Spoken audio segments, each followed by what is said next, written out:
constelação de Cisne, também conhecida como Cygnus em latim, é uma das constelações mais reconhecíveis e distintas do céu noturno, localizada na região norte da Via Láctea, com sua forma característica de uma cruz ou de um pássaro em voo, por isso chamada de cisne, mas também ela pode ser chamada de Cruz do Norte. Dentro dessa constelação de Cisne, encontramos algumas estrelas bastante interessantes, como por exemplo Deneb, que é a 19ª estrela mais brilhante do céu noturno. E, além disso, ela também é uma gigante energética. Dentre as estrelas que podem existir na constelação de Cisne, que são no total de 50 estrelas, existem aquelas que são caracterizadas como do tipo O e B. Existe, obviamente, uma caracterização para diversos tipos de estrelas, mas as mais energéticas são do tipo O e B, sendo que essas estrelas podem ter uma temperatura na superfície delas de mais de 35 mil graus Celsius, ou seja, são corpos celestes de imensa energia. E pelo fato da constelação de Cisne possuir essas estrelas bastante energéticas, é óbvio que os observatórios levam em consideração ficar travado os seus aparelhos naquela direção por algum tempo e assim observando como essas estrelas se comportam, uma vez que nós sabemos que as estrelas são as fábricas dos elementos químicos que são liberados para todo o universo. Sendo assim, existe um observatório lá na China, conhecido como LHAASO, que é a abreviação para Large High Altitude Air Shower Observatory, e que, nesse caso, caracteriza como um observatório de grande altitude. Ele se encontra mais ou menos a 4.000 metros de altura, próximo à região de Sichuan, e lá eles observam o que nós chamamos de chuveiro de partículas ou chuveiros de raios cósmicos.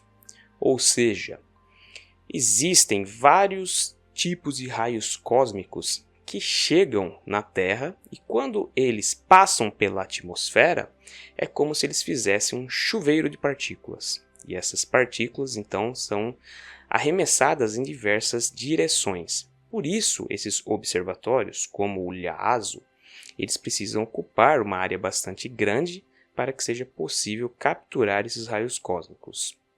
Sendo assim, ele é composto por mais de 5.000 detectores de partículas eletromagnéticas e quase 1.200 detectores de muons, que são, no caso, leptons.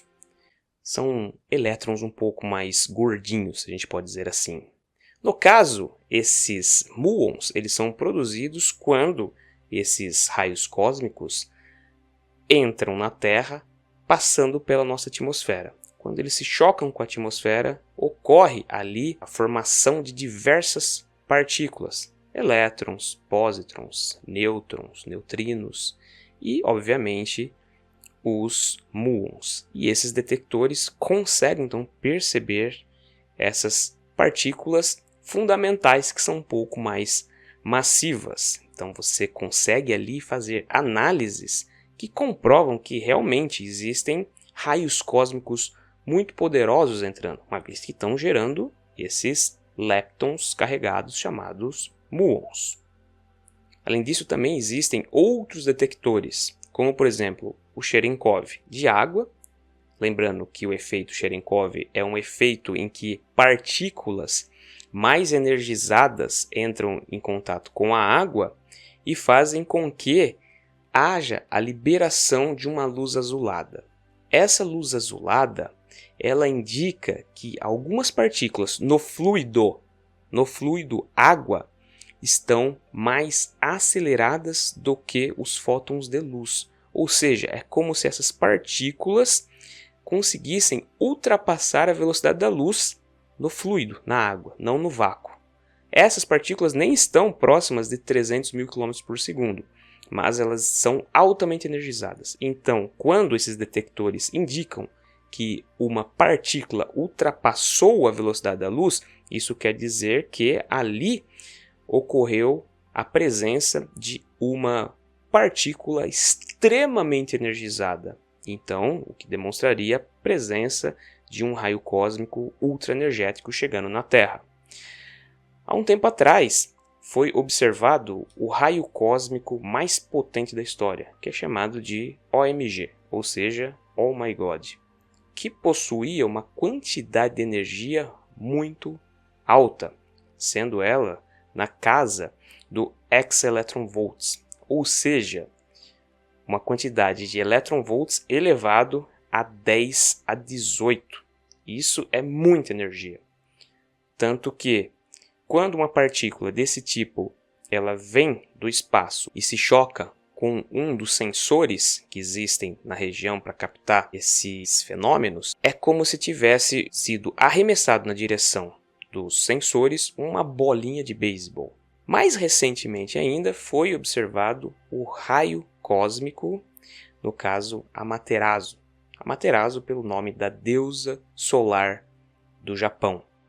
E, obviamente, eles são tão raros que levantam questões. O que liberam eles? A principal resposta para isso é que são fenômenos que ocorrem, por exemplo, em buracos negros, ou até mesmo do surgimento de supernovas, ou até da colisão de supernovas. Só que a questão é, quando você direciona os observatórios, no caso, os satélites desses observatórios, sensores desses observatórios, em certas direções do espaço pela qual esses raios chegaram até aqui na Terra e fizeram esse processo de uma espécie de um chuveiro de partículas, não é possível encontrar nada. E é muito estranho isso. Só que alguns raios cósmicos que foram captados esse ano, ou seja, no ano de 2024, foi possível observar da onde eles vieram. E isso é algo muito interessante porque é a primeira vez que temos essa possibilidade. E, obviamente, vieram da constelação de Cisne. A quantidade, no caso, de energia que foi trazida por essas partículas foi na casa de petaelectronvolts, ou seja, 10 elevado a 15. Ainda é extremamente energético isso, mas não se compara com o Oh My God ou a Amaterasu. Por outro lado, apesar de ser um pouco menos energético, a gente consegue agora determinar que veio de uma região específica da Via Láctea, mais especificamente da região da Cruz do Norte, ou seja, da constelação de Cisne. É claro que quando esses raios chegam aqui na Terra, eles já perderam parte da energia deles. Então, eles são caracterizados em torno de 1 petaelectronvolt, que é bastante coisa, obviamente. Fica ali num range de 1 a 2,5 na realidade. Mas, como a gente sabe, provavelmente eles perderam bastante energia durante o caminho. E isso se dá pelo fato de que, no universo, mesmo que a gente fala que existe o vácuo, na realidade existem sempre partículas nesse caminho, uma vez que as distâncias são gigantescas. A gente fala em anos-luz. Então essas partículas elas ficam percorrendo o espaço por anos-luz, mais especificamente milhões de anos-luz. Então elas vão sim se chocando com partículas, poeira, gás que podem existir no universo e, consequentemente, então elas vão perdendo parte da energia.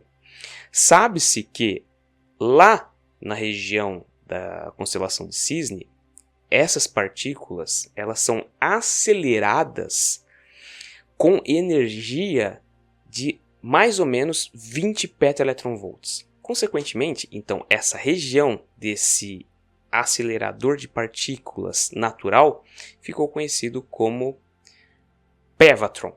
E isso não é o nome de um dos personagens lá do Transformers. Na realidade, é a ideia de que você tem um acelerador, então um Tron, que no caso trabalha em torno de petaelectronvolt. Daí o nome então, Pevatron. Basicamente, então, essas partículas altamente energéticas e que foram observadas lá pelo Lhasa, lá na China, elas se encontram numa região em que temos uma espécie de uma bolha. Essa bolha é uma região em que existem diversas estrelas que possuem muita energia e se encontram, vamos colocar entre aspas, próximas. No gráfico a seguir, você pode ver que existem alguns tipos de estrelas, no caso, regiões estelares, em que há uma quantidade de energia específica sendo liberada, sendo que as estrelas que se encontram mais azuladas, elas têm ali em torno de 400 TeV a 600 TeV.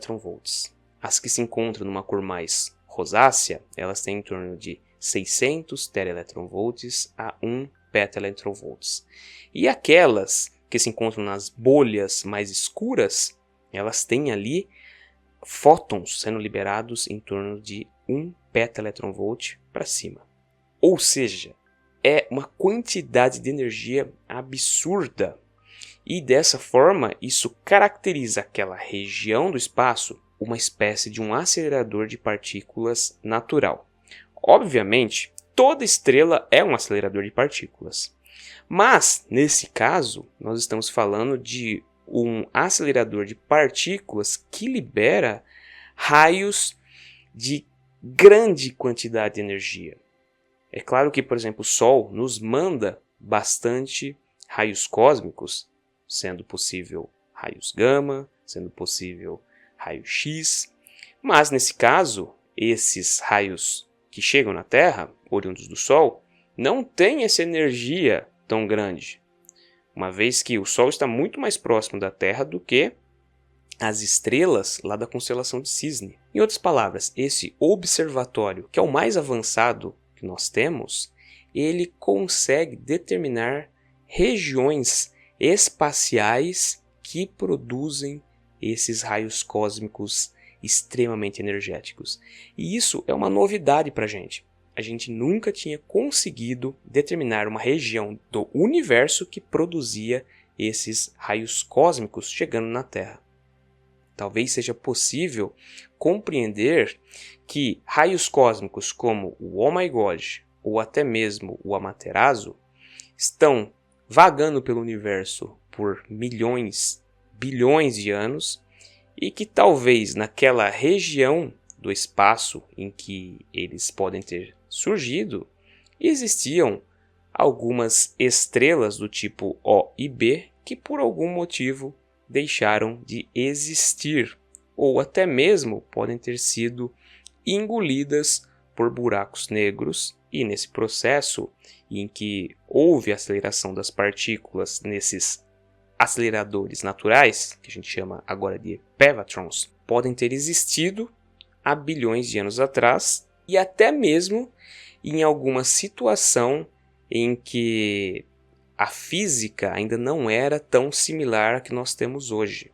Em outras palavras, talvez existissem menos efeitos das forças fundamentais que nós estamos acostumados hoje, ou até mesmo uma quinta força fundamental, a qual talvez se apliquem aos próprios muons e que nós ainda não conheçamos, mas que poderia ser mais comum nesse período onde raios cósmicos altamente energéticos eram liberados. Mas é claro que isso é pura especulação, uma vez que continua ainda sendo um mistério de onde vieram os raios cósmicos OMG e também o Amaterasu.